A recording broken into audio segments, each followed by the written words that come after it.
Okay. How many people are there? 23? Okay. Hi, everybody. I'm going to get started, okay? My name is John Piasecki. I own the cannabis farm, Acre Farm. And what we're doing here is called a community outreach meeting. So whenever you try to do a cannabis project, the state has very specific requirements about the different things that you have to do. One of the very first steps is to reach out to the community via the letters that you probably all got to let you know that we would be having this meeting. So welcome, thank you all for coming. And I'm gonna go through a few pages of notes describing what it is that I'm going to plan on doing, different problems that have arisen before. I live on a pot farm now up in West Stockbridge. That's where I'm from. Um, and so I've actually already done this once to the point of having the pot growing and harvested in the whole thing. So I'm going to tell you essentially some of the I'm going to go through some of the problems that have come up. Like, for instance, there's smell issues, usually issues with traffic. Sometimes there's issues with water use that people like to have described. A lot of the fear and anxiety around this has to do with property values. So I'm going to talk to you all about that. And again, it's stuff I've already done and it exists here in West Stockbridge. So I'm talking about it from it actually having happened. So welcome to all of you. This is my presentation. It's 1, 2, 3, 4, 5, 6, 7 small pages. When that's done, I'm going to open it up to all of your questions and sort of try my best to answer them if you want me to.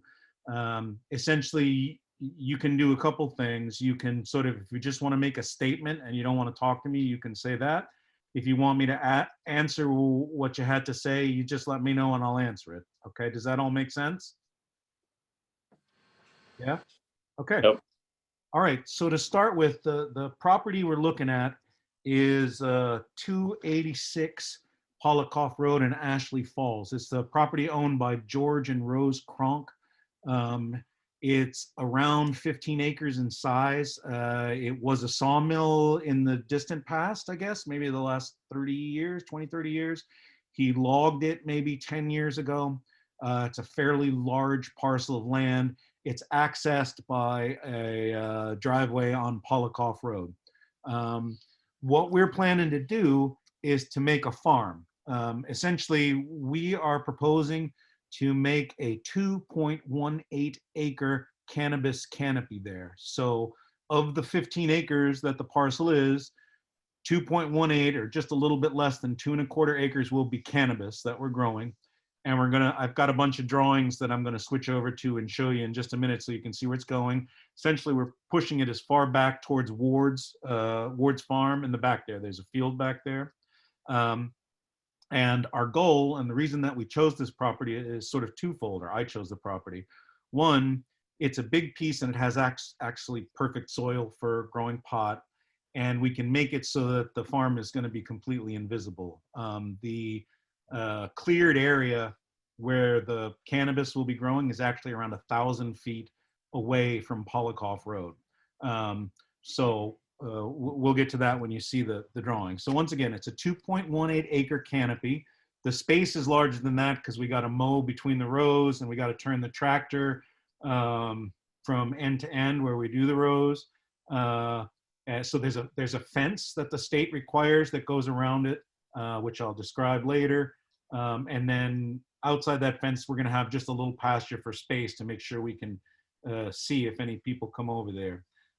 In the state of Massachusetts, this is an outdoor grow. The only building that would happen there are trailers. So we have to have an office, what's called a head house in the parlance of the cannabis world. And we might have a drying shed. I'm not sure if we're going to have a drying shed or not.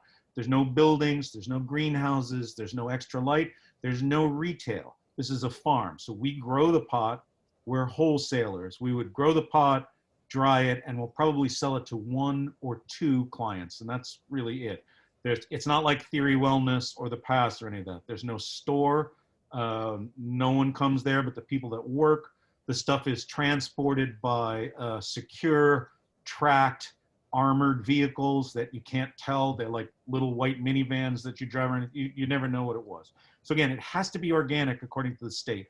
We're actually held to a higher standard of chemical use than organic farms in your neighborhood. We can't use any pesticides, literally none. We can't use any herbicides, literally none. The stuff is going to be grown right in the soil.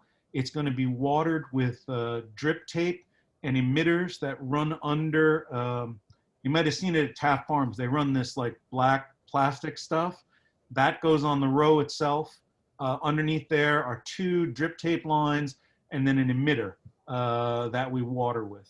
So again, no retail associated traffic, no lights, no indoor grow, only building is a drying shed. And really, you will not be able to see it because it's so far back. So we're cutting a clearing and we're going to leave all the woods around it in the spaces. So now I think is it time to turn on the images. Now here, we're doing a little technological thing. Can I break in for a second?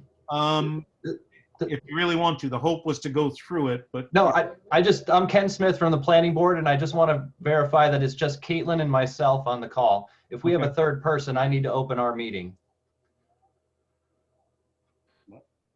Aren't there 20-something people in there? Not on our planning board. There's just a lot of people with iPhones and iPads, and I just want to make sure none of my other members are on here. I don't want to violate the open meeting law. Oh, sorry, I thought I was going to get heckled right at the start. No, I'm not here to heckle you. Okay. If we have 3 of our 5 members on this Zoom, then I need to open it as a public meeting. I know Caitlin is on, but I don't recognize anybody else, but there's a lot of things not labeled. So I just want to confirm, and then I'll let you go. Without hearing anybody, go for it. Okay. I tried. Nadine, you're my witness. Now, hold on a second, though. Ian, just when they come on, can this fellow read the people's names underneath their names on the little boxes? So he can. So you can see people's names. But many of them are listed as iPad or Galaxy Tab S2. Oh, okay, so sorry about that. Yeah. I think I'm all set. Thank you very much. All right, very good. So to begin with, let me start with, since we're talking to the planning board, let's start with the zoning drawings, which would be the drawing on the left here, or my left. Yep, coming right up. Okay, so we're just making sure this technology works. My friend George is helping me do this because I'm kind of a Neanderthal. Here we go. I've actually never done a meeting like this before. Okay, caveman, I got you. This is looking pretty high tech. All right, there we go. So they can all see this image. Ask them. Can you guys see that picture of the Sheffield zoning map? Yes. Yeah? Yeah, I got it. Okay, George, can you zoom in a little? If you look right here, there's a little green triangle way down at the bottom. Keep coming. Now that way a little bit. Yep, keep going, keep going. Okay, perfect. All right, so this is the parcel, or this is essentially the area that we're talking about. Route 7 is there, Hewen Street comes off of it. Polikoff Road, you break off and go to the south. The parcel, which we'll get to in a second, is over there. But the reason that I pulled this image up is that you could see this green part of the map. This green part of the map is what's known in Sheffield zoning parlance as the General Business District, which was designed probably via your planning board to encourage light manufacturing and agriculture in your community. Can we scroll down one from there on the image? You might have to zoom back out. Yep, that one. Okay, all right, sorry, there it is again. Now, if you notice that same green color, I'm pointing at it, but you can't tell. Can you guys see the same green color? There's a little outline in the zone there. Okay, go one more down. It's not very green. It's kind of greenish yellow. Oh, wow. You see the colors? Yeah, kind of. Kind of. Well, essentially, the take-home message of the drawing that you can't see is that through the middle of the lot that Rose and Mr. Kronk owns is the general business district. And if you go all the way down to the bottom of it now, George, there. So Robert Kronk and Rose Kronk own sort of the center. It's like the hole in the donut, where Polikoff Road is on the east. To the north is the Fish family, and to the south is that Ruby Realty, and then to the west is Ward's Farm. It's a 15-acre piece. Now, George, if you would go to the middle drawing here, please. Not that one, next, the other. There, okay. Can you guys see that drawing? All right, so this is a large-scale plan of what we're hoping to do out of a satellite image from Google Maps. Polikoff Road, you see the green thing in the middle? That would be the 2.18 acres of canopy that we're talking about. Property lines are outlined and the rest around it is a driveway. Okay, scroll back in a little so it gets a little smaller. Ward's Farm is the field to the right on the image. It's got 0, 250, and 500 in it. That's how it's scaled. And if you go the other way, George, to the left, you can see the white driveway extends out to Polikoff Road. That would be on the east. That's about 1,000 feet at the scale. Okay, so let me just see where I am on my notes. Okay, so what I wanted to talk about is the general business district. Again, about half of this parcel is in the general business district. We are siting the cannabis grow, the outdoor cannabis farm, on that portion. So we're in the midst of getting a survey now so that it's going to be marked out exactly on the land where the general business district is and where it stops and becomes the rural district, which is to the east. And the cannabis is all going to be grown and the fence is going to be in the general business district. Okay. And again, hole in the donut, that's what we're trying to do.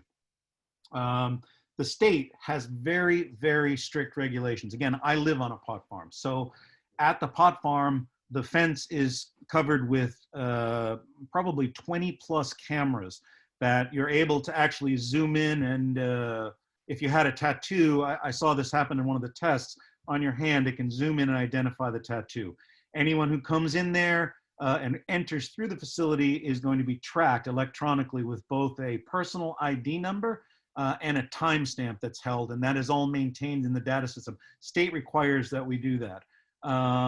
We have very strict regulations that allow for visits at any time by the Cannabis Control Commission from the state. Also, the police and the fire department of the town of Sheffield are welcome at this facility at any time they choose to be.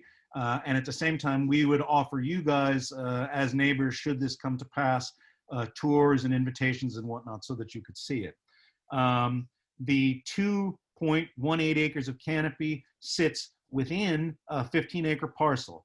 Around it, the overall clearing that we'll probably end up making, which is where we'll cut the space for the fence, the canopy and the meadow and the driveway that surrounds it, will probably be a 6-acre cut. That leaves 9 forested acres as screening. And the reason I can say with authority that you will not see the facility, because if you see the road, we zigzag the road a little bit, so there's no direct view of it. And we've walked repeatedly around here, and I'll get to this in a second, but the nearest house to it is 610 feet to the south. So that would be, I might be turned around. No, I'm not. It's this house, 610 feet. And I'll go around the whole distance. You can zoom back in now, George, to the thing. With cannabis, again, it's very strictly regulated. There is only one hard dimensional requirement that the state of Massachusetts uses in the siting of a cannabis facility. And that is that the cannabis facility cannot be within 500 feet of a school. None of your houses are going to be closer than 610 feet to this facility, to the canopy. So you, by the way we have designed this, I've ensured that the distances to any of your structures and homes are longer than are required to be done for schools within the state of Massachusetts. Similarly, I did see that there was a Facebook petition against this project, and I read some of the things that were said in it.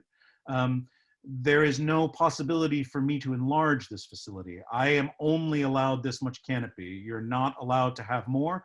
So this is my maximum. I am not allowed to make any additional for the rest of my life as a cannabis operator in the state of Massachusetts. So if this gets built, I'm done. I can't do another. Let's see. Again, general business district, manufacturing and agriculture. While technically in the state of Massachusetts, cannabis growing is not allowed to be considered agriculture because of agriculture gets a lot of protections that the state did not want to afford to new cannabis, which is reasonable. Truth of the matter is this is a farm field that we're going to be growing a plant in. It happens to be that we're growing a legal plant called cannabis as opposed to tomatoes or anything other. So let me just see. When I did my cannabis farm at my house in West Stockbridge, a few issues came up. Let me just do the distances. So on the south, it's 610 feet to the nearest structure. To the west, it's 640 feet to the nearest structure. To the north, it's 750 feet to the nearest structure. To the east, it's 650 feet to the nearest structure. And the driveway to Polikoff Road from the entry is over 1,000 feet long. The town of Sheffield has zoning requirements that includes a 75-foot setback from the property line. We're going to do 100, that is from the side. And there's a 100-foot setback from the property line. That would be the ward side on the back. And we're going to do a 100-foot setback from any property line. And I can talk about what other states do in terms of zoning distances a little later if we get to that in question. I'm now going to go through some of the problems that are mentioned with cannabis and cannabis cultivation. The principal one is always smell. Cannabis is an aromatic crop. Maybe some of you have smoked cannabis. I certainly have. It is a plant that produces a number of compounds called terpenes. And one of the reasons that there has been sort of a cannabis boom is not just because people want to get high, but because the cannabis plant is really like a little chemical factory. It makes these terpenes. They interact with over 100 cannabinoids that the plant makes, and all of them are influential via a thing called an entourage effect in human biology. Because of prohibition, there has been a real limitation on the science of finding out how cannabis impacts people medically.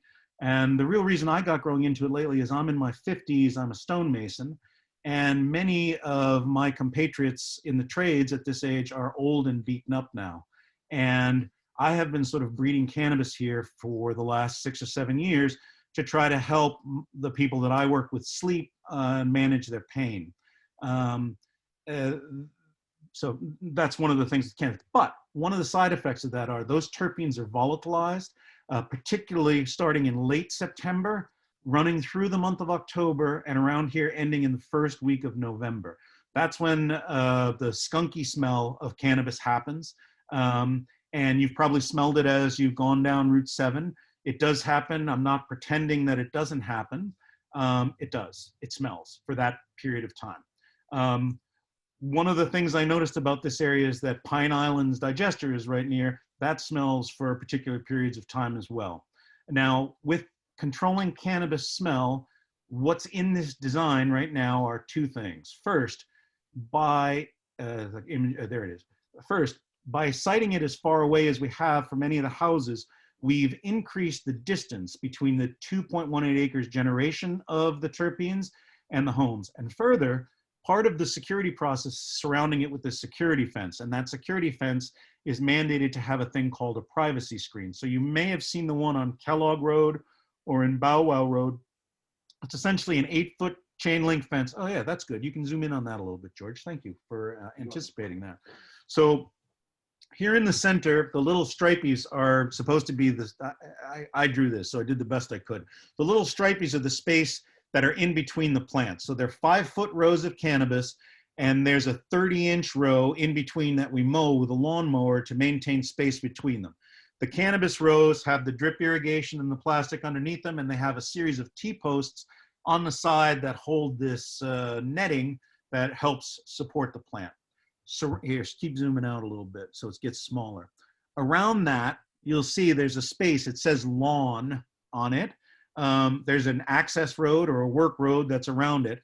And then there's some lawn. And then there's a thing that kind of looks like barbed wire. That's the representation I use for the security fence. That is actually a very specific thing. It's an 8-foot tall chain link fence that has cameras. I believe it's every 100 feet. They're very high tech fiber optically linked cameras that record 24 hours a day in infrared, that is tied to a security service, two security services actually, and it's banked so the CCC can access it anytime. But in addition to having this chain link fence, it's surrounded with this green, I'm actually going to suggest we use black plastic mesh. That black plastic mesh is called privacy screen. It also serves as the first boundary to hold airflow. As the prevailing wind comes from the west, it's going to hit that, and it's going to create a situation where the stink of the cannabis gets held in that space for a little bit of time. It's not going to stay there, but it slows it down and it stops it. And some of the terpenes, which are organic, volatile organic compound, break down at that point into carbon dioxide, water, oxygen, and other components, and no longer smell. Secondary to that, can you zoom out so it gets a little smaller, please, George? You'll see the, yeah, there you go. You see the black line, that's a representation of trees. There's a lot of pine trees and oak trees in this logged portion that are probably, some of the pine trees are like 40 feet tall. Most of the stuff is 10 to 25 feet tall at this point. That essentially functions like a second barrier to the air. Any air that gets pushed through this has to essentially go through that forest like a filter. And you recall I mentioned the terpenes. One of the prime terpenes in cannabis is one called pinene, which is the same chemical that gives white pine that smell. So we're going to be running that air through the fence.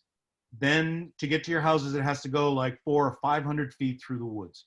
Will you ever smell it? The answer is yes. This is, smell is completely subjective.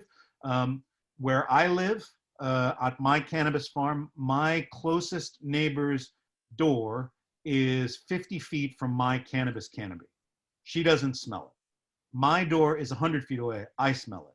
My two neighbors who are lawyers from the city of New York who live in $1 million house who live across the street, they're probably 85, 95 feet from the canopy. They smell it, but they don't seem to mind. I have a neighbor that's around 300 feet away that also smells it occasionally. So it really varies. Some people are going to smell it. Some people aren't going to smell it. Okay. So we can, I'm sure we will come back to smell. There are some technological solutions that we can add to as well to minimize smell. But so that you know, there are 3 techniques involved in this design to minimize the smell that's coming to you. 1 is by siting it far away. 2 is by surrounding it with an air impedance and security screen. And the 3rd is the hole in the donut, by leaving the meat of the donut on the outside that the air has to go through to get towards any of your houses. So that's 1. Next topic is water use. There's often concern about what's going to happen with water use in a facility like that. Or like this, excuse me, we're growing a crop. We are going to be using irrigation to grow that crop. And in terms of water use, cannabis is what's called a dry land plant. It's not like many of the plants that we grow around here, like for instance, sod with the Sheffield sod farm that's nearby that has actual big irrigation that pours down and probably uses millions of gallons throughout the year. It's not like a dairy farm where every 20 cows use 1,000 gallons of water a day. We use probably 2,000 gallons of water a day, depending on the rain, that to irrigate this entire thing. When it rains, we don't have to irrigate. When it doesn't rain, we do. That works out to around 730,000 gallons a year that this facility will use. To put that in perspective, 4 acre feet of water, that is, I think it's like 480,000 gallons fall on each acre of this. It works out so that the area that is undisturbed and the area that is turned into meadow is struck by almost 20 million gallons of water an average year in Sheffield.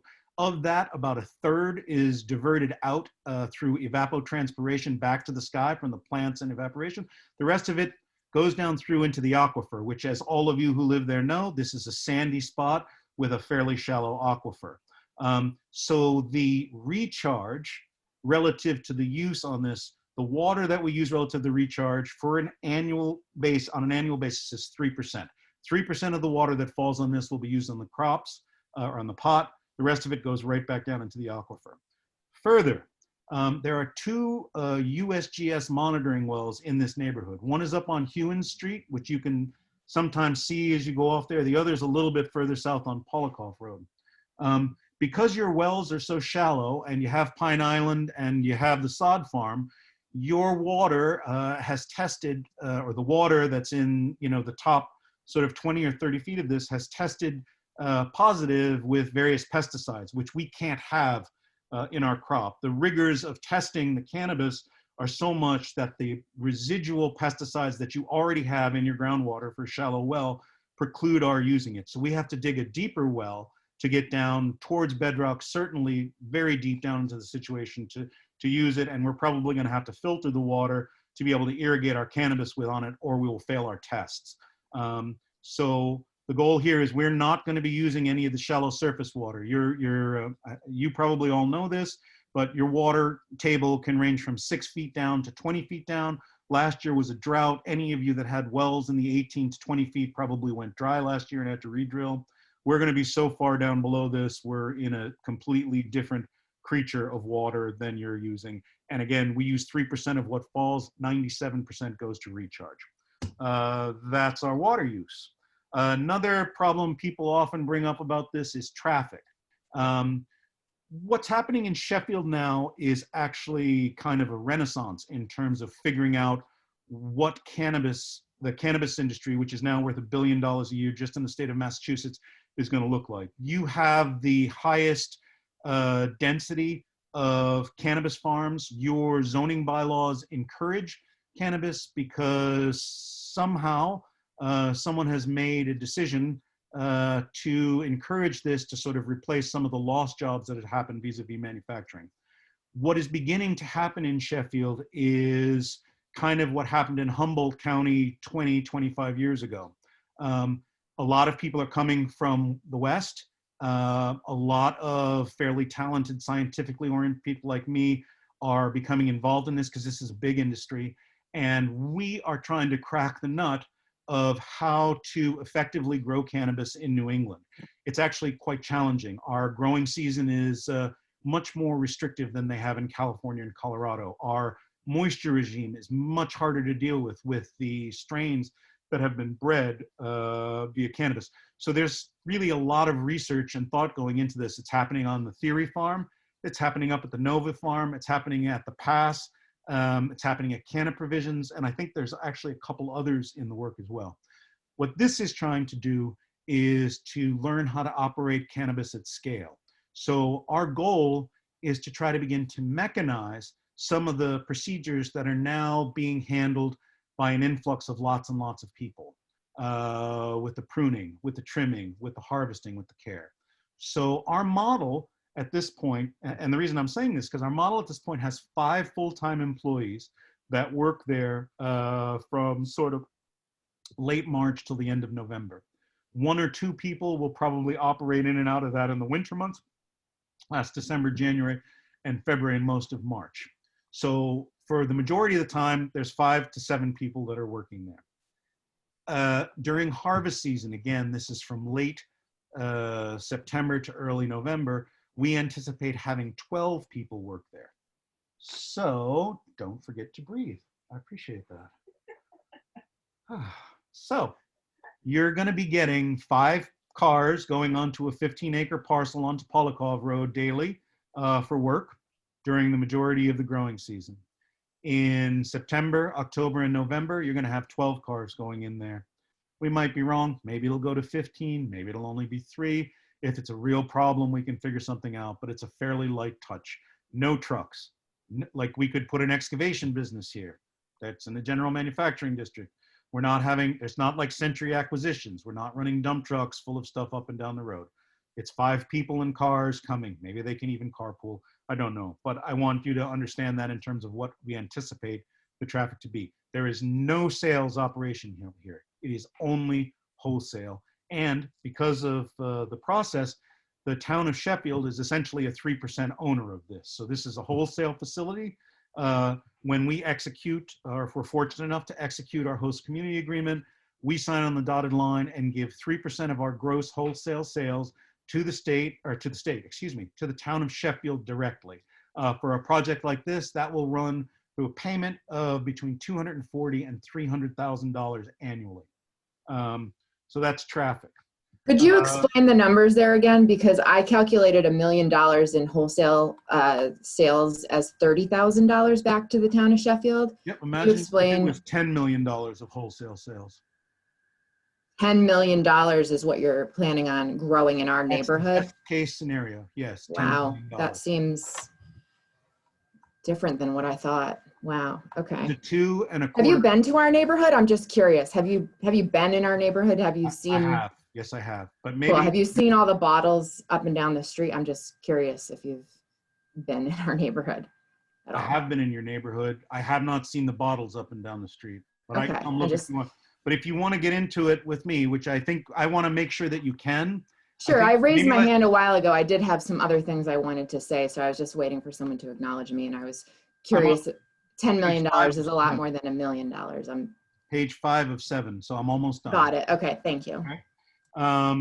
So we did water use, we did traffic, we did smell. Now we should do real estate value. Another thing that's frequently talked about is cannabis, or one of the common accusations against cannabis is that it drops real estate values. The way to sort of deal with that is through data, and the data is not particularly clear on that being the case. In Colorado, for instance, prices have gone up, but we don't have to look to Colorado or California at all to analyze what goes on with the real estate market with cannabis. We can look at Berkshire County, because Berkshire County has had legal cannabis facilities for the last 2 years, operational, particularly in Sheffield. In South County, the real estate values have increased between 45 and 50% over the last year. A lot of that's driven by COVID. There's no question about it. But nonetheless, it's also real estate sales. So real estate values have not gone down in any way, shape, or form. The median house value has gone up $100,000. The retention, or excuse me, the inventory is so low, it's widely considered to be a seller's market here. I have not heard at this time of any real estate sales being actually stopped as a result of cannabis. I have heard of delays, but they have not lasted for any period of time because everything's selling. And at this point where I live, again, my next door neighbor across the street is more than $1 million house. There have been 2 house sales in my neighborhood. We just lost everything. No. 2 house sales. One was so high that I actually refinanced my house and improved my home equity, and the other is now sitting on a full price offer. So the data does not indicate that in South County, or really in general, cannabis drops real estate values. So I wanted to cover that. And the last thing I wanted to talk about, again, at my farm, I've had no complaints, literally not one, not through the town, not through any of my neighbors, nothing. No smell problems. No one said anything to me. And this is where my house is. It's actually really close to my neighbors. But that just might be that my neighbor doesn't have a good sense of smell. It's very wonderful, but it doesn't. So last thing I want to talk about is the economy. I sort of hinted at it before. At this point in Sheffield, there are a number of facilities. I don't know for sure of the numbers. Perhaps someone who's a representative of the town might, but I wouldn't be surprised at all at this point with the closing of the plastic plant recently that the cannabis industry may well be one of the most, if not the most, have the most jobs in the town. I'm not sure of that. But it's definitely, there's a lot of jobs that are associated with this. In this particular instance, we're talking about 5 plus 12 is 17. We're also going to have a fence contractor that's probably going to be from Sheffield. We're going to have excavation contractors that are going to be from Sheffield. We're going to have an electrical contractor that's going to be from Sheffield. And in the host community agreement, we typically agree that we're going to give preferential hiring to people in Sheffield. At my own facility, 5 of the people that work here live within walking distance of my house. And the ideal hire for me is a mom whose kids at school and can work part-time. So those are the people who actually work for me currently. That's who I pay. So economically, Sheffield is becoming the epicenter of cannabis on the East Coast. Cannabis is going to be legalizing, just legalized in Maine. Vermont is probably next, then New York, New Jersey's coming online. And what's happened and I'll tell you this as someone who's working in this industry, a number of people have come here from away west, generally Colorado, California, and Oregon. The situations are different. They pass on their knowledge. And at this point, there's sort of a discovery phase going on with people like me, like Ted Dobson, like the people at Nova, like the people at the Pass. We're sort of figuring out how to do it here. What that means is, again, I've been a businessman in Berkshire County for 25 years. I'm a landscape architect and a mason. I personally am wary of the service economy, having gone through a number of recessions here. And that's what our economy is, without question. We serve people who have second homes here. It's what we do, whether we're excavation contractors, lawnmowers, real estate agents, that's what we do. This is different. With this cannabis, this is happening here.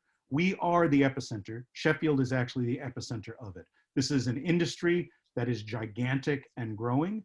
And the ideas, practices, plans, solutions that we come up with here are going to be exported to the other states that are happening. This is already functioning like a college where there's a lot of young people who are working in this. Unlike the trades, which I normally work in where everybody's 50 years old, we have a lot of young people who are coming here to work in these jobs. And as a father of 4, whose children are now 19 through the age of 24, who I raised here, I would tell you that some of you have younger children might not know this, but when they hit 19, they leave. And they leave because they want something better. And there's opportunity and work there. What I'm proposing to you is an organic farm of 2.18 acres. It's highly profitable. It is a skill set that I have that would use here that is sought out very much and in demand. And Sheffield is sort of the epicenter where it's happened. I know there's some issues, and I'm going to do one last thing and turn it over to all of you to ask me questions. But I wish you would at least consider some of the upsides to this. And again, our goal is to be good neighbors, or mine is to be a good neighbor for you. If you probably know people who know me. I'm known in the area. You can find out about me. I've been a good neighbor to the people in my neighborhood. If this happens, I will be a good neighbor to you too, and we will listen to you. And if there are problems and we have to correct them, we will. Now, there's one thing I'm forced to read, and then I'm going to open it up to questions. The state requires in this that I say the following things. 1, this marijuana facility is going to be an outdoor cultivation facility. 2, the security system that is going to be used here will be state-of-the-art as mandated by the state of Massachusetts. It includes security cameras, monitoring, electronic keypad access. There has to be a generator in. It can never lose power. So if we all lose power, this doesn't lose power. All that stuff has to work.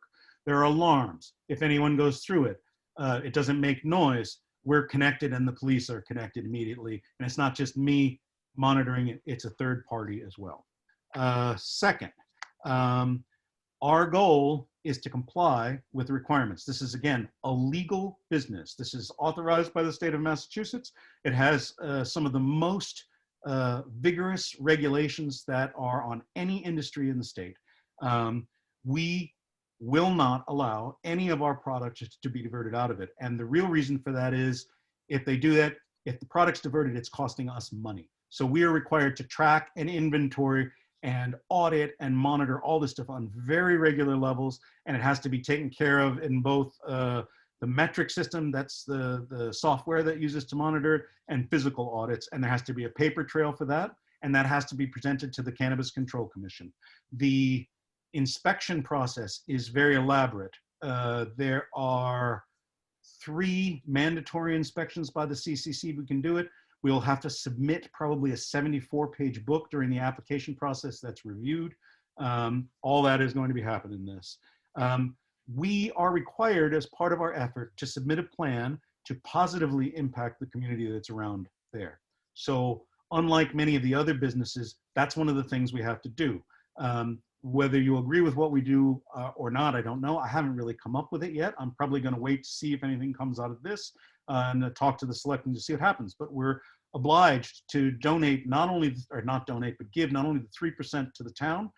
We're also obliged to spend additional monies to take care of nonprofit organizations of the town. We are obliged to hire people from the town, preferentially over other areas. We're also obliged to hire people of different race, gender identity, ethnicity. We're in compliance with the state. We have to do all sorts of stuff to be very equal opportunity hires and give preference to the town of Sheffield. And finally, I had to provide information with you that this would not be a nuisance. Now, some of you may not agree that it will be a nuisance, and that's fair. But what my obligation to do is to tell you that, first off, I identified the things that would be nuisances: smell, traffic, water use, site use I talked about, and also real estate values. In my presentation, I addressed each of those things with, though you may not agree with it, it is a rational attempt to do it. With that, my presentation is finished. I'm going to turn it over to you. I'm not quite sure how we do it so that people can talk. Raise hand and then you acknowledge them and then they can speak and Okay. respond directly. Okay, so what's going to happen is I can actually only see 1, 2, 3, 4, 5. How do I see the other ones? Do you still need this? No, we don't have to have the drawings unless they ask for them again.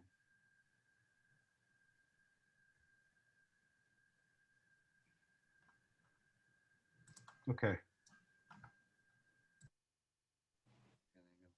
Okay, I can see a lot of people now. So what we're going to do now is open it up to questions. Because of the sort of weirdness of the Zoom, probably only one person should talk at a time or it'll be very chaotic. So if you raise your hand, I will read your name or whatever it says underneath there, and my friend Ian, who is the computer wizard, will make it so that you can talk. In it, you can ask if you want me to respond. You can also just make statements. It's entirely up to you. If you want a response from me, just ask and I'll respond. Okay. Now, Miss Lauren Hyde. Hi, thank you. Thanks You for spoke calling. the first time, so why don't, if no one minds, why don't you go ahead? And again, we're going to try to let everybody talk, so maybe start with a 2 or 3 minute thing, and then we'll go.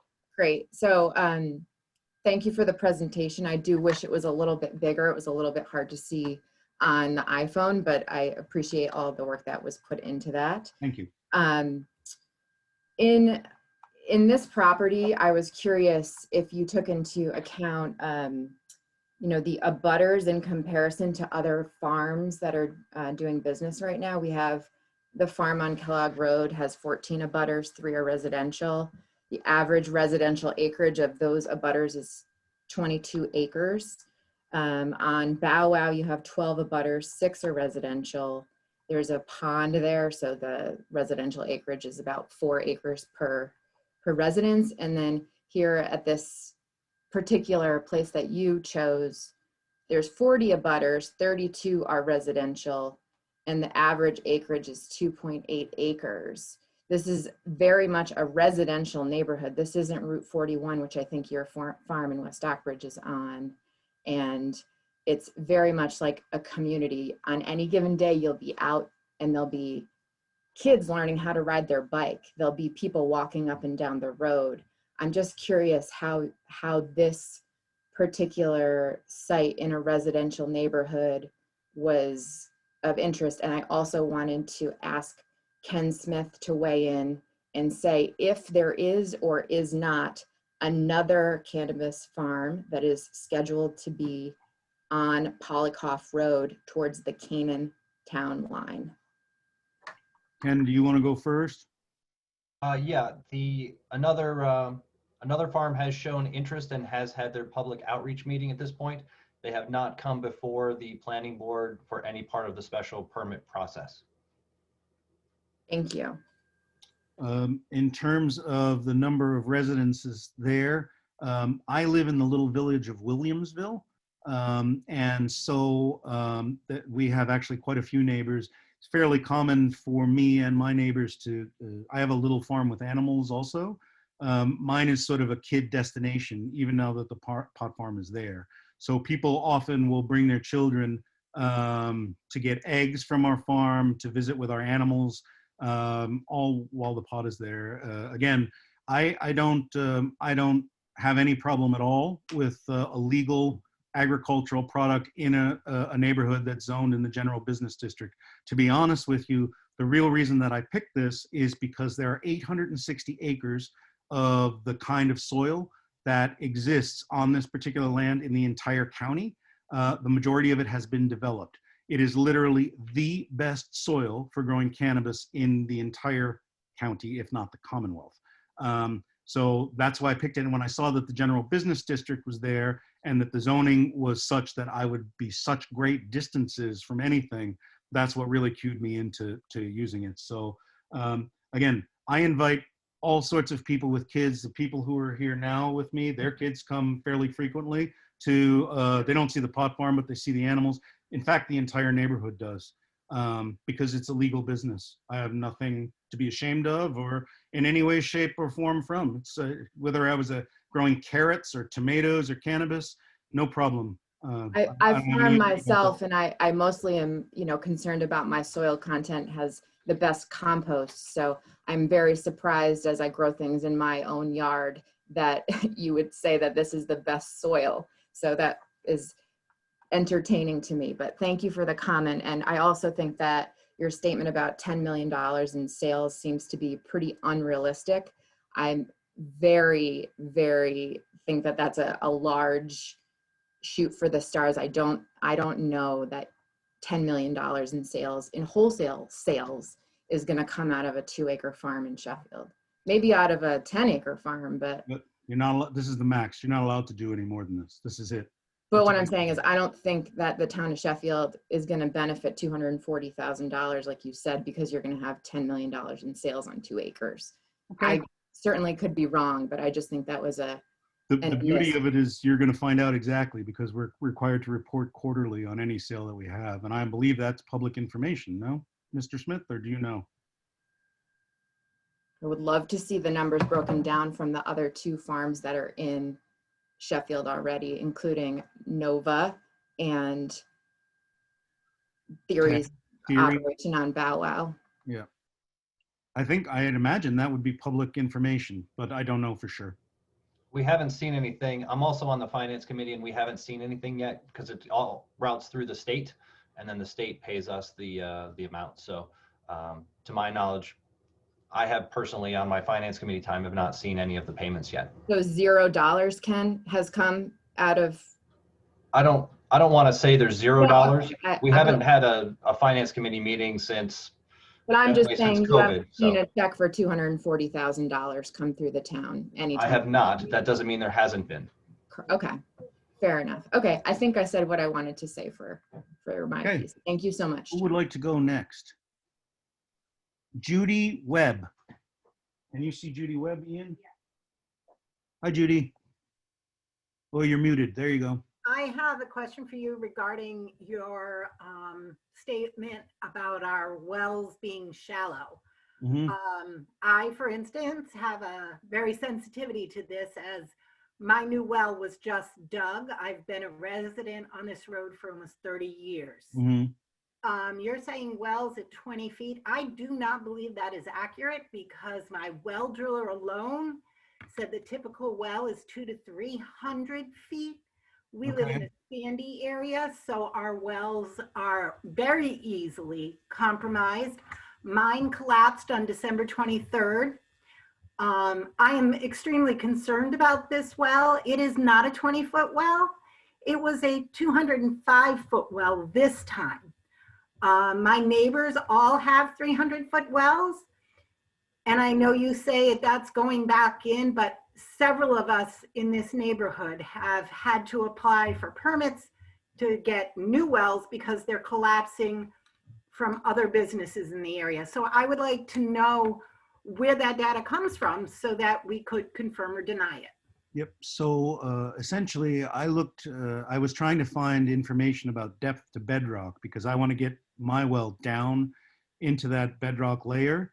There's two monitoring stations, like I said. One is maintained over on Hewen Street, and the other is a little south of Polikoff, and they register where the groundwater is. So they have years and years and years of data of how deep down it goes, and it moves in cycles. You can access it on the USGS site. And what I do for our next thing is I'll probably, I don't have it written down, but I'll write down where you would access that. And in fact, the surface water is quite high because of it. And that's why I think it's Century Acquisitions has the gravel pit a little bit south of you on the way to Canaan on Route 7 that's full of water. There is an aquifer right in this area where we are. And again, I don't know exactly where you live relative to this Kronk property. So I don't know how far away you are, if you're right there. I am right there. I'm almost across the street from it. And yes, the water table is there, but because of the sandy soil, when your well drillers come in, they will not tap into the water in the gravel because you get the situation that I just had where your well collapses. Yeah, that's what we want to avoid. Absolutely. So I'm just anticipating we're going to be digging a well. That's right. I did not know that. I had assumed that people's wells were shallower there because on examination of the site, Mr. Kronk did I guess there was a plan to put a gravel pit actually in this property. And in that, there was an engineering analysis done by, I believe, White Engineering. And they did a number of test pits, test wells, where they went to identify groundwater. I think they were trying to calculate the overburden, that is the gravel and the sand above the water table that they could extract and sell. And so the wells would tell them that. And in looking at that data, which is what I'm basing my thinking on, that's not a drinking water well, but I was thinking we could use that as our irrigation water because it was right there. That stuff is 17, 18 feet down in that property, that water. But I trust you. I trust you. I absolutely believe you in terms of the depth. And we'll be definitely drilling a deep well there because if you do take the time and look, that surface water has the higher level water has some bad chemistry in it right now that you all should be aware of, and they're monitoring it. So there's data about it. So if you don't have a deep well, you probably should. We do have deep wells, and you would be tapping into that same aquifer, and that is a major concern. Okay, I understand. Thank you for your answer.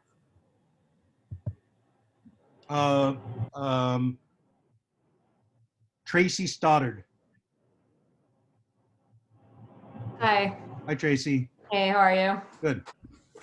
So I do sort of just want to add on to that. I do have a shallow well at my house in the front of my yard. We are only 28 feet deep. We got lucky after hearing, and we do know about the water actually already just because I've had my water tested.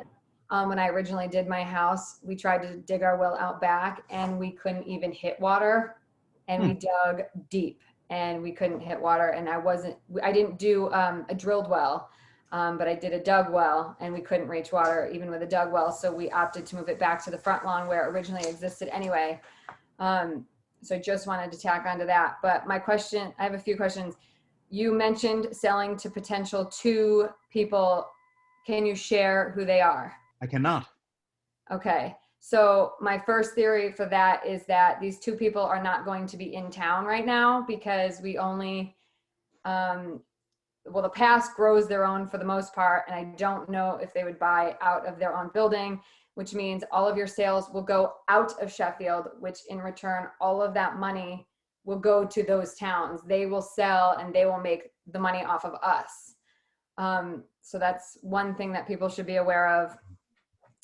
And I had a bunch of notes, and I just sort of wanted to jump a little bit to just some stuff that you said about your neighbors are your neighbors, and you probably lived at your lot for many, many years, which your neighbors know you. You are not from this area. This is our community down here that you're trying to come into, so you obviously don't know how we feel about it. So I wouldn't, I don't feel it's necessary to compare your neighbors to us so much. And then how you talked about, well, our kids grow up and our kids move out. Our kids might move out, but I'm not moving out. I don't have plans to move. And I feel like a lot of us have been here on this meeting a lot longer who've lived where I live longer than I have and haven't wanted to move and have had kids that have grown up and moved out and still live there. So, and I also, just for everybody on here, I live directly across the street from this driveway that it's going into. And I see in the last 2 months for this property alone, I've seen many, many cars pulling in and out of there in my front window. I do feel the traffic is going to be a bigger issue on this end of the street, regardless. So I don't know if there's much of an argument there just because of how bad it is now. I also want to just share with everybody that I did start the petition and I did run it.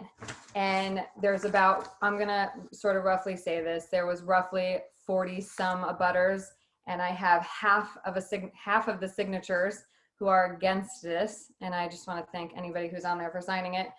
And I'm trying to go above and beyond. This is our little area in our community. And I also do not agree that we need to, and there is that second marijuana plant or cultivation family that's trying to go in at the other end of the street, and they are a little bit ahead of the ball game. And a lot of us really weren't aware of that. This one, most of us are aware. There's like one abutter to that property, and with everything going on with COVID, the outreach just for that notification, they got lucky. Not anybody showed up to that first meeting, really. But just for the sake of everybody else, just keep in mind that this is our little area. And John does own his own already in West Stockbridge, in his own place. I mean, I could go on forever. But I will let somebody else probably talk. I do have to respond to one of the things you said, if you don't mind. Sure. Yeah. So you're talking about the tax money. It doesn't matter when you're a wholesaler, whether you sell it in Sheffield or whether you sell it in Wareham or whether you sell it in Boston. When you're a wholesaler, the host community agreement tax is 3%. So whatever I sell, you get 3% of. Now, Right. That being said, when it's sold retail, again, that's a retail sale, that's taxed at 20%. But I'm not a retailer, I'm a wholesaler. So I grow the pot and I sell it to different retailers. So it really doesn't matter if it's sold via dispensary if it's sold in a dispensary in Sheffield, I think it's like 17 or 18% tax that goes, but that goes to the state. You're still going to be getting, I believe, the 3% HCA money from that. And all you'll be getting besides my income tax is the 3%. Right. I just want to add to that, though. We get the 3%, but you're not able to sell it to anybody in Sheffield. So we get the extra benefit of that 20%. You have to sell it out of town. Again, that's an assumption you're making, which I can neither confirm nor deny because I'm contractually bound to be quiet. But Is Ken trying to chime in on that? Yeah, just to confirm, the state allows 20% maximum. 17 goes to the state, 3% goes to the local community, no matter what type of marijuana business it is. So I just don't want anybody thinking that there's any way that we can look at that other 17%. It maxes at 3% for the town. Thank you.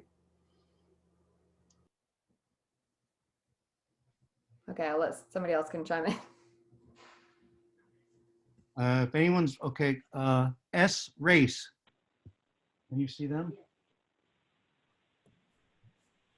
Hi, Hi. my name is Chandra Race. I am an abutter of this property. The supposed driveway that you're going to use runs right next to my property. I'm extremely concerned about several things right now. One, the well. You know, if my well goes dry or something happens to my well, do you pay for a new one, or how will that work? Because right now I have no problems, knock on wood. The smell alone in this residential neighborhood that has, over the past even 5 years, has become a neighborhood, a family neighborhood with young kids, middle schoolers, high schoolers. There are kids and families and elderly people here that we're going to have to smell that. And I don't want to have to smell that. I don't want to have to see trucks going in and out of that driveway, you know, every day while you're doing the farm to begin with. But then, you know, what happens after that? I don't want people coming onto my property because it's right next to yours. You know, I'm not quite sure why you feel the need to come into Sheffield, as was stated before. You already have one, a pot farm. Why do you need another one here? You're not from Sheffield. You shouldn't be allowed to, or you shouldn't even be thinking about putting a pot farm in a residential neighborhood with young kids and families. I mean, and to the planning board, you know, when's the next planning board meeting? Because obviously things need to change in Sheffield if this is the epicenter of pot farming. You know, is your jobs getting done? So can you tell me, like, how, you haven't said how far your well will be going down. You have not given us a number. I don't know the number. I'm going to guess from what I've heard, 205, 300, I guess we're going down 300. It depends on where the bedrock is. I've been trying to find out what that depth is, and I haven't gotten that number yet. And just to scroll back, if your well goes dry, I will not be paying for another well for you. And one of the things about living next to a property is that sometimes people put a driveway there and go in and out of it. There's 15 acres, half of it is zoned general business district, and the access road is 1,000 feet away from your home. My plan actually was, well, from Polikoff Road, you're right. You're the house then that is to the... I'm at 252. The one... And that road is not 1,000 feet away from my house. No, the pot will be, I believe, you're to the east, 650 feet from your house to the pot. If you're the one on the east, so you're towards Polikoff Road, right at the entry there. Mm-hmm. Yeah, so it's 650 feet to your house to the pot. And, you know, I appreciate that you like your neighborhood. I'm sorry that you think that no one but people from Sheffield can do that. I'm sorry, that's just completely unreasonable. This is America. I'm allowed to buy land wherever I want to buy land. And I am obliged to comply with the law, and I will. That's what I'm going to do. I will comply with the law. And, you know, when you have a place that's next to you that has a driveway, people go in and out of that driveway. Do people go into the other driveways that are there? Like all of you have a driveway, don't you? Trucks and stuff that go in there? No. I don't need trucks. We have cars that are going to be going in. I don't, you know, so trucks are going to be going in and out of there. The cars are going to be digging up this land? No, during the construction period, there'll be trucks, but none of the other houses that have any work done ever have trucks going in up and them? Not as much as what you're planning on. Okay. But what gives you the right to do this in a residential neighborhood? I don't have the right now to do it in the residential neighborhood. So what I'm doing is going through the process of building my legal business in what is an area that has half the land zoned as a general business district and half the land zoned as a rural district. So I'm a businessman, and as a businessman, I comply with the law. And you don't care about people as a businessman? No, not at all. That's the reason why I've put the thing way the hell back there, so it wouldn't bother you. But, you know. Interesting. You only put it back there because you don't have a choice. I'm going to... No, actually, I do have a choice. In go on the record. zoning bylaws general and business zone, though, and you don't have a choice. I'm going to go on record as I don't see who said saying that this will be fought. Whether we have to go legally or something. I know. Because this isn't right. And I'll let somebody else talk now. Okay.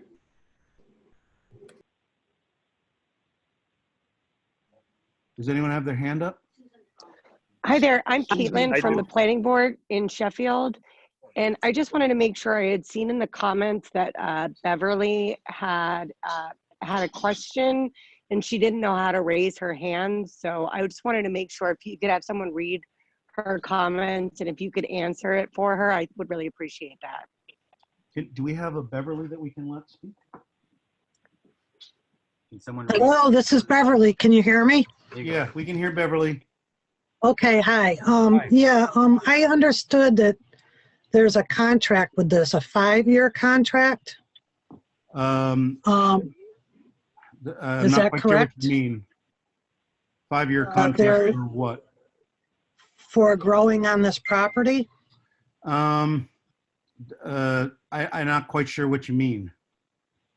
I think she's referring to the length of the community host agreement. Yeah.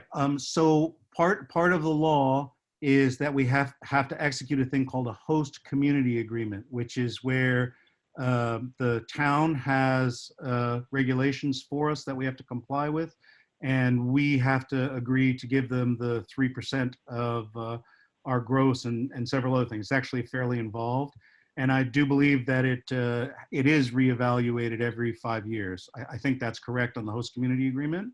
And the idea with that is that gives you guys a chance to give us the boot if we're bad neighbors. That's essentially what the plan is that you would be able to do. So yes, that contract would have to be, the host community agreement can be renegotiated after that 5-year time period if people choose to. Okay, thank you. That was my question. Yep. Yeah, I didn't understand what you meant really, contract. I wasn't sure. Susan Crom. Okay, this is Ken Crom, actually, her husband. Sorry. I have a question about I missed part of it.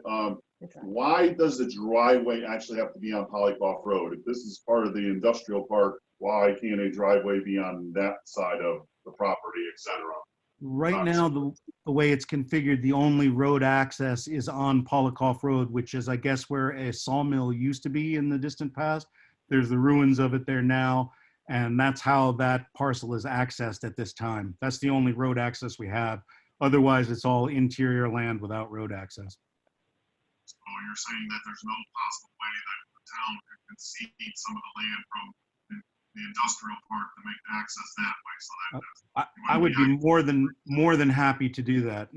Very, very happy to do that. I have no idea how I would go about that. Nothing would make me happier, actually. If I could do that, it would be awesome. But I don't know I don't know who owns the what is it? The industrial park. If that would be possible, we would be very happy to do that. Because from what I understood, this is your property that you're proposing buying is abutting the industrial park, and that's why it's zoned for this. Yeah, half of it. Here, will you turn this middle one back on again, George? Yes, sir. Please. I'm going to show you the drawing again, Mr. Crom.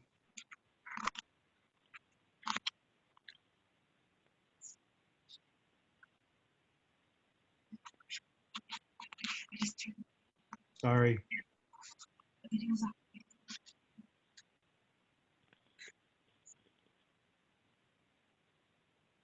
It's coming.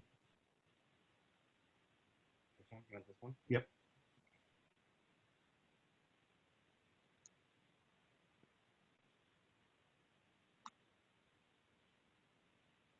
That one. Mr. Crum, if you look, that green stuff is the supposed to be a representation of the cannabis. The general business district sort of runs right down the middle of the rectangle. The clearing doesn't quite get to it. I would be very happy. I think that the nearest access would be through Wards, which is over there. We directly abut them. That's where those numbers are. But the way the parcel is configured at this time, and because there's so little anticipated traffic to be going in there, we were just going to use the driveway that is associated with the land. Okay, that was what. That was. If you had any inner suggestion or thoughts about any ways to do that, I'd be very happy to entertain them.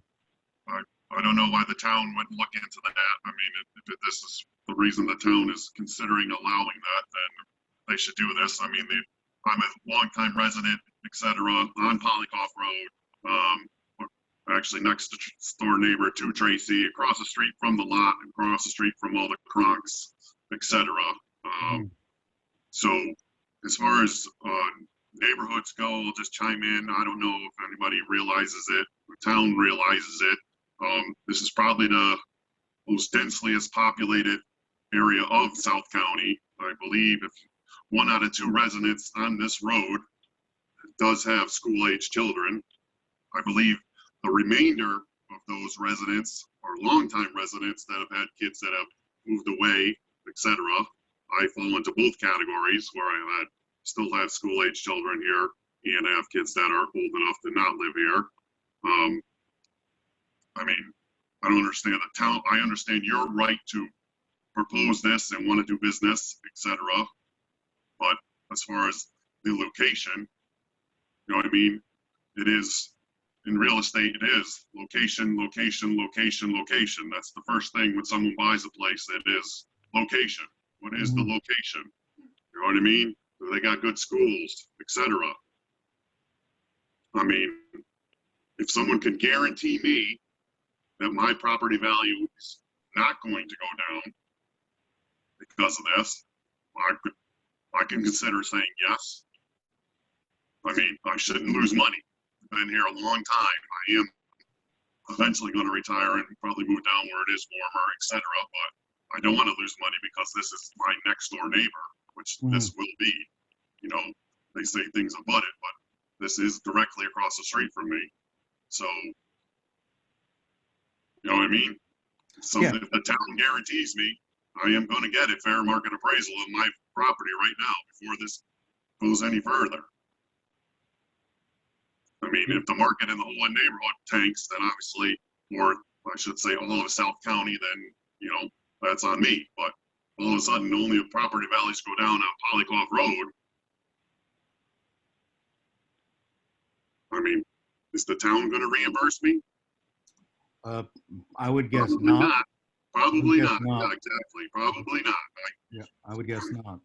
Yeah, exactly. As far as the wells go, from my understanding on the wells here, they vary differently. I know there are some families, I don't think they're chimed in here, they do have shallow wells like Tracy does. I know the neighbor across the street has a very short well. I know some of the other neighbors have run out of water, you know, in years when it's been very hot and dry. And they've been, you know, so when it's hot and dry, you're going to use more water. It's just how it goes. That's correct. I use more water on my garden when it gets hot and dry. I hope for rain, but I've lucked out when the rest of my neighbors have been out of water. I've had it. I just, you know. Yeah. So that is absolutely true. This is an agricultural project. We're growing a crop. We will need to use water. Unlike sort of Sheffield sod or growing corn, the water use on this particular plant is low. It's from dry places, but that, you know, we use water. I gave you some pretty specific numbers. 2,000 gallons a day over the course of the year works out to around 730,000 gallons total for the year. So I'm just trying to answer your question honestly. And we will be drilling a deep well that's lined and cased and all that so that we can do that. We're not going to be able to function out of the shallow water like Tracy has. So we will not be in that. And again, while it's true that in dry years it goes down, it's also true that the 9 acres of this and the probably 1.5 acres that's meadow, and even the pot itself, because it's grown in the ground, allows for free infiltration of water down back into the groundwater. So that is if we put, for instance, some other structure or some other kind of businesses that did that, that water would have to be directed and gotten rid of. This is an agricultural setup and we use water, but we also allow for infiltration. And the infiltration on an average year is again about 4 acre feet per acre, which works out to about 20 million gallons that goes in just from this land. And you know, I hear what you're saying. I guess I sort of am picking up on sort of suggestions that it's bad for children and families to be around this. This is a legal business. And while some of you may not agree or not like it, it is. And what we're going to try to do with this design is make it so that you can't see it, do the best that we can to minimize the smell of it. And, you know, Mr. Crum, your idea about accessing from the other side is actually brilliant. I hadn't thought of that. And I will pursue that this week. I'll ask around and see if anyone would be willing to let us do that. That way we could close it off and Miss Chandra wouldn't have to access anything by her driveway at all. But I just don't know if I can swing that. And, you know, the reality of the situation is this is the parcel as it exists now. Mr. Kronk has tried to do a number of things there that have not worked. And this is, you know, relatively speaking for land, a pretty low impact. If we go out of business or in 5 years, say, let's imagine that through the resistance here, we get through. We got our host community agreement and we decide after 5 years in the town of Sheffield that the laws are about to change and you're going to show us the door. We take down the fence, you have a 6-acre meadow in the middle of the woods, and that's all you have. And we have to be bonded to be able to take down the fence as well. Someone had a question about where you'll dry it. How do you dry it? Okay, someone had a question about how we dry it and will that be on site? I don't know if that sounds familiar. The cannabis is dried perhaps in a cannabis drying shed or it's dried in a trailer, essentially a box that would come on the back of the truck that you install cameras because it all has to be on camera and also dehumidifiers to dry it out. The drying facilities are actually quite convenient because they have to have airflow through them and that airflow generally runs through carbon filters. So whether it's going to be a drying shed or whether it's going to be the trailers, that exhaust air has to go through a carbon filter and that carbon filter catches the smell. I can now only see a few people. Do you want to take us back to where we can see a lot in case there's questions? I'm on a regular phone and I can't see anyone. Can I ask a question? Of course you can. Well, it's more of a statement. I was kind of surprised that this meeting was at 4 p.m. I've never gotten any notices about any of this activity either side of this road. Number one, I'm wondering if you could put this proposal and your presentation on the town's website so people can access it at their leisure, because I haven't been able to see any of it. Okay. Can you please state your name? Mary Ellen Deming. Ellen Deming. And I know you usually do abutters within so many feet. Someone dropped this off at my home. If I hadn't received this, I would have known nothing about this today. I apologize for that. My wife's a real estate agent. And on the other end of the street. The list of the 300-foot abutters, and I emailed every name that came up on that. Or excuse me, I mailed a letter to each name. Yeah, I mean, but the fact is, I feel that everyone who lives on this road, no matter how far or close, you are going to be impacted by traffic and odor. So, I mean, it's just nice to know what's going on. I was a little surprised when I got this. And my only other comment is when the town was looking to adopt the bylaw for marijuana, I did contact the town and ask different questions because I had some concerns. And I was sort of told that they would never, ever even consider something in a residential area. And I know where you're putting it is outside residential area, but the driveway is in the residential area. And there is going to be a big impact to the people who live down there. Okay.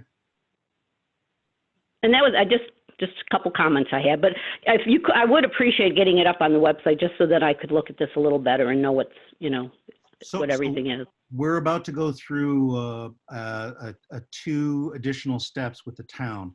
So again, we're conducting ourselves as we're required to comply with the laws of the state. The next step for us is to file for a special permit with the planning board to be allowed to do that, and that's going to be a public meeting. And we also have to file for the host community agreement with the Board of Selectmen, which I believe is a public meeting as well. So there'll be more you can weigh in. I don't know about how to put the presentation up, but I will talk to the town manager of Sheffield to see if I can at least get my drawings up to there. My very first step in all of this was to reach out to them and let them know what I was doing so that they understood. And again, I'm literally following the law. I sent it out to the 300-foot abutters, and I'm more than happy If Sheffield wants to put it up on their website, to put it up.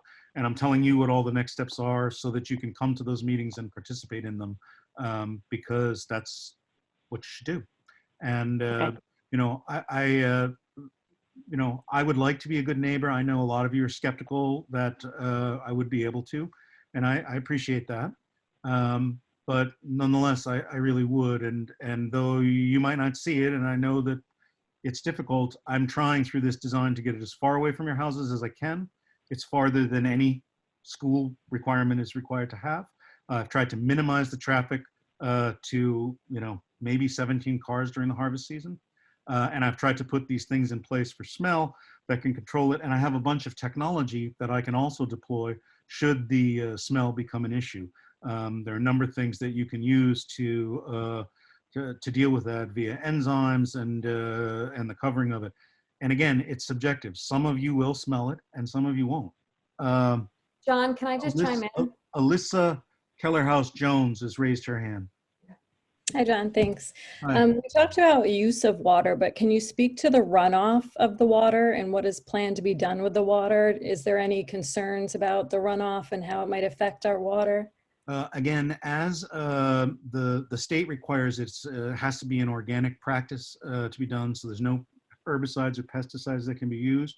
We will be deploying drip tape and emitter irrigation, which lets us use as little water as possible with very finely calibrated fertilization doses that go to it. So it's a kind of different farming than you're accustomed to. It's not like Pine Island, for instance, where you're spraying slurry all over the place and spreading fertilizer all over the place. Any of the fertilizers that go through will be organic fertilizers, and they have to be exactly calibrated for the plant for uptake. So one of the things that we try to do is use as little as possible so that we're as efficient as possible to make as much money as possible. So that's kind of how dryland farming works. And is there requirements, legal requirements, as far as testing on an ongoing basis? Yes, there is. So all of the product has to be tested, and that's what they do. Any of the product is broken down into 15-pound batches, and that has to be tested for herbicides, pesticides, and heavy metals. If any of those things show up, that immediately raises a red flag, and the crop is worthless. I'm sorry, but not in regards to the crop, but in the water runoff. In the water runoff, no, there are no regulations as far as I know in terms of testing the water runoff. Okay, thank you. Sandra, oh, sorry, go ahead, Tracy. Sorry about that. Tracy Stoddard. Yeah, I just had a question. You had mentioned about not having lights, but I believe you have to have, for the law, the field has to be fully lit up for security purposes. Who's ever making all the crackly noise perhaps mute? It's the caller. That is a mistake. It has to be illuminated, but the way that it's handled is like at my house. It's illuminated with an infrared light that comes out at 900 nanometers that allows cameras to create, like, you know how when you hunt, you have one of those cameras that use IR to take a picture of the deer at night? It's that, so that you can't see, no one can see the light, but the light's able to take very clear, concise digital images. And it's actually really specific how it has to work. We can't have lights at night on the plants or it will make them not flower properly. And the infrared has to be above 900 nanometers or it influences the plants as well. So it's an invisible to the human eye light that creates infrared pictures at night. So legally, it's not against the law to not have that field lit up for security purposes. It's lit up, but it's lit up with infrared light that you can't see. Come to my house. It all is. The cameras are completely, you can't tell at night, and you can get a clear picture of anybody and anything, like right down to the license plate numbers and everything. Just one other question. You said something about all you can do down in Sheffield is like 2 acres or something. All I can do, period, is 2.18 acres. It's 95,000 square feet. Why is that? That's the law. The For state, Sheffield or just? no, for the state. The Cannabis Control Commission has what's called a tier limit in terms of the size that you can do. The maximum is the 95,000 square feet, or 95 to 100,000. And how many acres do you have at your current property? In West Stockbridge, the zoning is for 1/8 of an acre. That's all you're allowed to have. And how much do you have? At my house, Yeah. 1/8 of an acre. But is that 5,000 square feet? Yes. Okay. And, okay. That's what I wanted to know. Okay. Thank you. Hannah Piasecki. Hi. Hi. I wanted to speak briefly. I know John. I actually work for Ted Dobson at the Theory Grow in Sheffield. I only have a moment because I have my family that needs me, but I just wanted to speak to two things. Elisa, you mentioned the runoff, and I do want to confirm that we are not allowed to use any sorts of pesticides, organic or otherwise, on the farm. So there's not going to be anything yucky running off from the crop. And to the smell, I worked closely with the crop throughout the year, and I oftentimes would park at the end of the driveway before walking in, and I wouldn't smell anything. So I'm really telling you guys, it doesn't smell like much for very long. I know that we all have some preconceived notions of what cannabis smells like, and it's honestly such a short window of time that the plants are actually flowering, and they don't really smell like much at all. The wind blows and maybe you get a whiff, but it's really not obtrusive. We had no issues with our neighbors. We had these same questions asked before at our own community meeting, and I just wanted to show some support here and mention that it's not something that you even really notice after a while. So that's kind of about it. I just wanted to weigh in as somebody who has direct experience with a cannabis farm in Sheffield. Thank you, Hannah. Yeah. Are there I've had my any? hand raised for quite a while. Can I speak? Yeah, I'm sorry, I can't see you. Whoever you are, go ahead. Sam Stolzar. Sam Stolzar. The technology you're talking about using to mitigate the smell, is that the same that's being used on Kellogg Road? I don't know what they're using on Kellogg Road. I don't know if they have anything that works on the smell there. Okay, because the technology, there's a couple of different technologies that can be deployed. I'm not particularly sure. Am I messing that up? Nope, it's the gentleman who keeps coming in. Needs some news. Hello? Someone who's in their truck. Someone's giving us a lot of feedback. Someone who's in their truck is coming in pretty bad. Dude is in his car. You got to mute yourself. Someone in the car. I think is. You got a black hat on. Yep, you.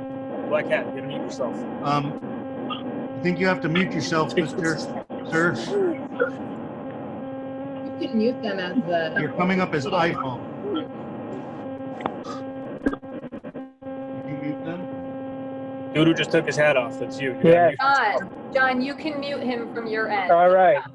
Ian's working on it, Tracy. I'm not good at the technology. Okay. iPhone. All right. Are you talking to me? I am. Yes. There Can was you hear another me? person ahead of you. All We right. had a lot of interference. So there was Yes. one. Can you mute yourself? Yes.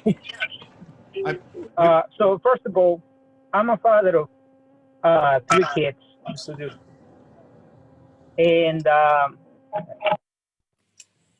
can you hear me better now? Yes, I can. Thank you. That was causing a lot of trouble. Mr. Stolzar, we're going to have to, there was a fellow ahead of you, and we probably should let him finish talking and then come to you. And there was some sort of problem with feedback from yours, sir. You only come up as iPhone. You just took your hat off. So if you could mute for just a second and let Mr. Stolzar finish his question, that would be wonderful. Absolutely. And I'll come right back to you, sir. What's your name? Henry Mateo. Henry, I'll get right back to you, okay? Excellent. Mr. Stolzar? Yeah, just my point is that if you truly think that some trees and some netting are going to stop the odor from infiltrating a neighborhood full of families, you're off your mind. You have a 1/8 of an acre farm at your house, and you're proposing a 2-acre farm in the middle of a family neighborhood, and you can't even, I don't even know how you could possibly try to compare them. You're talking about something that's literally 16 times the size of what you have at your house. So stop comparing our neighborhood to your neighborhood, because they're not the same. Okay? Okay, Mr. Stolzar, thank you. And I'm not done. You have more? Actually, yeah, for right now, I'm all set. Go ahead. Okay. Now we're going to switch over to Henry Mateo. He comes up as iPhone. Mr. Mateo, can you hear me? Yes. Okay, we can hear you too. Excellent. So first of all, I'm a father of 3 kids, and I'm really concerned about, first of all, I'm surprised people asking about how is this going to work when the question it is, you mentioned before that our this place is not your only option. Since you have more options to go and farm somewhere else. Why our neighborhood? Because if imagine all of us run out of water, you are the one who's going to be making the money, and we're going to be paying for drilling new wells. The town, for the amount of the 3% they are getting, it's compared to the neighborhood, it's all the trouble that's bringing to us. I don't think it is worth to have this kind of farming in this residential neighborhood. If you're a businessman, what you just said that it seems like you're very successful. I know that if you have an option to do and do this somewhere else, can you think about this twice and think about our kids? And I don't want my kids to be smelling this stuff.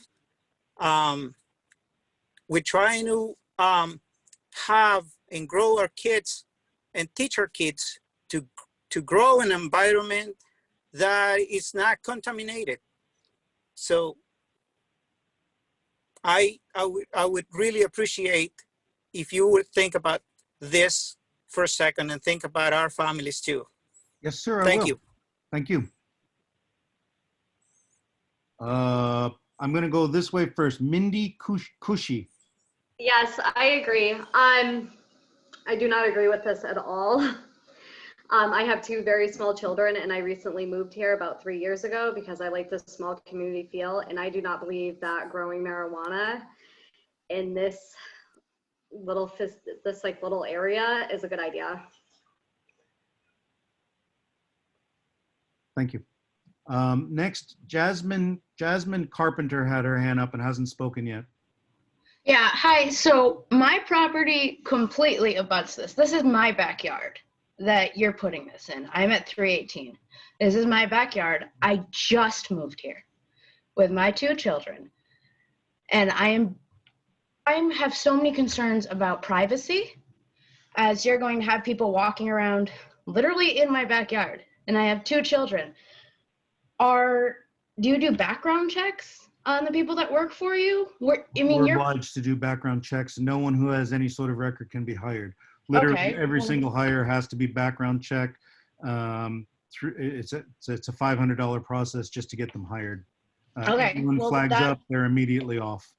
That does on camera help all the time. us a bit, I think, a little bit there. But then you've got these security cameras.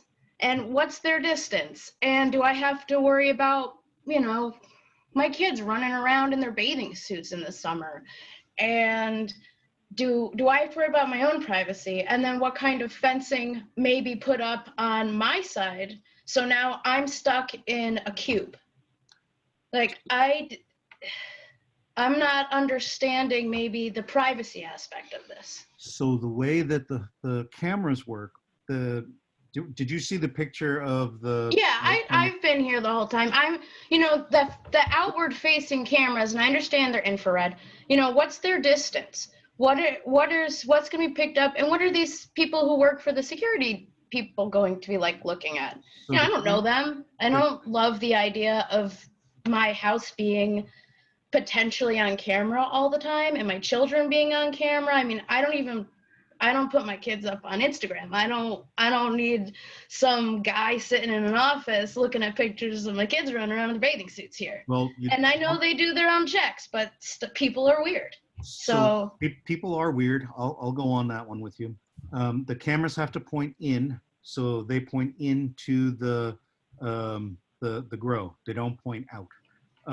There is an alarm that goes on the other side where if people violate that, it triggers the cameras to focus, but their focus is on the inside. Now on the driveway part, this is where you would drive up and access. There's a camera at a steep angle that comes down, and it's required to capture people's faces and also license plates of any cars that are there. So these are not like things that you willy-nilly can drive around and look at people. This is a very highly regulated professional thing with. They're not moving cameras, they're locked. Yeah, they are. They're locked. So they stay in their. They stay in their position. They stay in their. All position. right. There's these dome things that sit like that, and they're face down, and they pivot out into the fence, looking down. That being said, there is a thing that shoots out that's infrared that makes a grid, so that if someone was to approach it, like say your kids. And again, your house is many hundreds of feet away, but say your kids went walking in the pasture that was there and went in, if they went to the fence, it would trigger that they can't come, that someone had been there. Right. Now, what if my 10-year-old does wander in the fence? Are you going to fine us? No.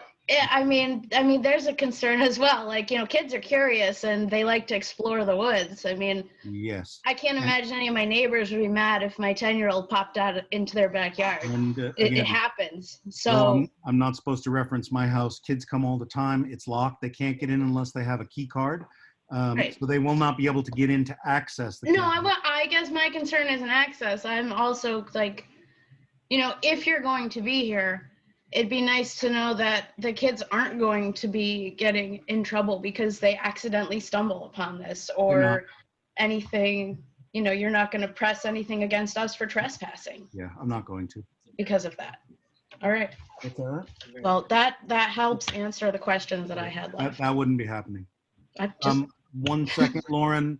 Nadine A has a question and she hasn't spoken yet. Nadine A. Can you see her, Ian? Okay, hi. The only question I had, you said that by state law, you're only allowed to have 2.18 acres of growing, correct? That's correct. What if 3 years down the road, the state law changes and they say, now you can use 10 acres, 5 acres. You have this 15-acre property that you can now completely develop, and that will be the biggest growing property in Sheffield because you have those 15 acres at your disposal. Now, I'm not against it per se. I'm against more than 2 acre. I'm against a retail facility that could come in your property. But that's the problem. I mean, 2 acres doesn't seem like a lot, but you own 15 acres. And if in a year from now, because it's so profitable, the state says, okay, you can go 5 acres, 10 acres, you have it. And you're going to completely overdevelop this and there will not be any more privacy or woods around it or anything like that. So may I address that? Sure. So should the state do that, which I doubt very much they will, but if they did do that, the town of Sheffield would then be obliged because of that change to rework their bylaws. And in the reworking of their bylaws, I seriously doubt they would allow that. I can personally guarantee you here that I will not develop any more cannabis on this property, period. My farm will not expand beyond this size. That's all you're going to be getting, period. You can write it down and you can hold me to it. Okay, but now you're a businessman. you're not going to grow more than 2 acres. The state says 5 acres. You promised me not more than 2 acres, but Joe Smith comes in and said, I will offer you so much for your property because you have the 15 acres and I can now grow 5 acres. You will sell that property without blinking an eye for the profit. And then we'll be stuck with having the 5 acres. And this is all hypothetical, but everybody's talking hypothetical, so I have to do it Well, too. I can say directly that is not going to happen with me. And you can not believe me, you can believe me, that I don't want any more. This is enough. It's a lot of work. These meetings are difficult. The negotiations to do these things are difficult. It's enough. I'm a human being and I can only take so much, and I don't want 5 acres. I don't want you angry at me. I don't want to fight with anybody. I want to, be able to make my living. I look at things a little differently than you. I have no hard feelings or anything towards you. I appreciate where you're coming from. I've actually been on your side of the fence many times for arguments. I fought against a lot of things myself here. I think it's great that you're doing it. I think it's great that you're organized. I think it's very smart. That being said, we have 20 minutes left to do this. So I would like to try to wrap this up if I could. So we've got Lauren Hyde for another question. I just wanted to mention that with $10 million of wholesale cannabis, not retail, on your property, like you said before, I'm curious how you secure it when you get it in the truck and then the truck leaves. I know that a while ago there was break-ins, there was 2 shootings, we all know about these a while ago. I don't know about them. After that, I got a security system at my house, but I'm just curious, how are you going to have that? Are you going to have a police detail? Are you going to have a police detail all around the clock during harvest season when the truck comes to take the stuff away to the dispensary? That was really a question that I thought of once I realized there was this much valuable stuff potentially in our neighborhood. I would love a little clarification on the shooting. I don't know what that is, and break-ins. I haven't heard of that. I don't know what that is. I'll email it to you later, but I just want to know about I'll definitely email you the information. The security system is confidential, of course, because you don't want to broadcast what it is so that someone could get through to use it or to get at it. Suffice it to say that the state has developed a set of requirements that I have to meet that are very extensive, that will be part of they're what's called standard operating procedures. They're part of my license application, and they will be included as part of my special permit application to the town. So the security features have to be documented in there. They include cameras, security details. Security details every time the truck comes? That's what I'm I specifically can't asking. say when they're there and when they're not there because that would put them at risk. Millions of dollars are going to be shipping out of Chandra's road, next to her property. I'm just curious how that makes our community feel. Does it make it feel safe? It actually doesn't make it feel safe at all, even with the cameras and everything. And I was just thinking of that as you mentioned that before, that all of this product, wholesale, not retail, $10 million. That's. Oh, you're right. Maybe I'm wrong. Maybe it's only $1 million. You said 10 million, the town was going to get $240,000. Isn't that what you said before? Yeah. I'm done. I think I made my point. You can move on to the next person. Thank you. Someone named iPad. You see that person? Yeah. Hi, my name is Bridget Dawson. Hi, Bridget. Hi, I'm about 3 houses away from where the old sawmill was, and I think a lot of people on here know me already. I have raised many kids, and I've been here for many, many years. My concern, like I said, like I was thinking, is the water, the smell. I don't want this to affect anybody around here. I have a lot of grandchildren that come and we play outside all the time. The smell is, I'm really concerned about. I don't like the smell. I don't want them to smell it. They're young, they're impressionable, they're, you know, and there's a lot of kids on this neighborhood. I don't know how I feel about that coming in here right now. I just wanted to state that. Thank you. Thank you. Alyssa Keller House Jones. Hi, yeah, thank you. Oh no, there should be one more. There's someone named Yoshi who wants to speak too. So we got two more. Alyssa's going to be one, and then the last one is going to be Yoshi. Okay. Okay, thanks. You want to speak, Duncan? This is more of a comment and a question for Ken. I think, you know, I respect you, John, as a business owner, and your presentation today was great. It was a lot of information. I think that as a property owner, it really comes down to commercial businesses being on Polycoff Road for me. And I'm against anything, even if you were selling bananas, I wouldn't want the commercial business on the property. So my question to you, Ken, is there something as a community we can do to come together so that we don't have to come to these meetings and that business permits are not an option? It's a broader bylaw change. We've got 4 districts in town, and you know, citizens and anybody can propose changes, and we can try and get them through. Bylaw changes have been a challenge at town meeting in the last few years, so but anything's possible. Great, thank you. Yoshi. Hello, my name's Sierra. I forgot to change I'm sorry. name. Some of you may know my grandmother, Lynn Bredenforder. So she lives down the road from where this is supposed to be, and I was just curious about all of this since I'm one of the younger people, and I sort of grew up on this road too. And I have, you know, lots of friends that are still, you know, high school age, and I've seen lots of kids because I used to go on the bus. And I just wanted to like reiterate like the scent things because, you know, obviously you don't know the Kellogg Road, I think, ish area.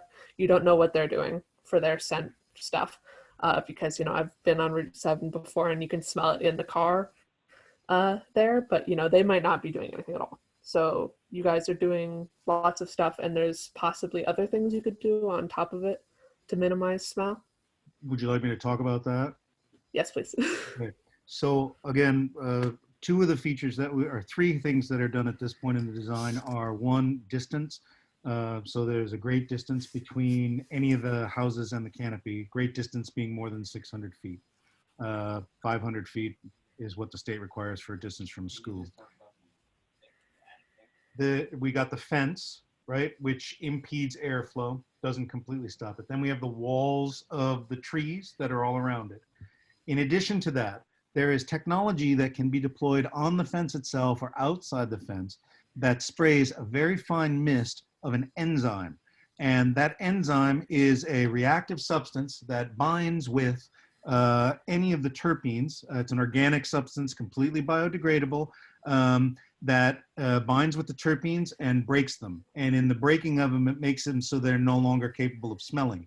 That particular enzyme is very, very effective. It goes out in a fine mist and it sort of lingers and all of the different smell, you imagine they're like little balls, the smell compounds, bounces into it, it deactivates them and has quite a life to do that. It's been used fairly extensively in dumps. A lot of places that have rendering plants, dumps, places that pump stinky stuff out of holding bins and stuff like that.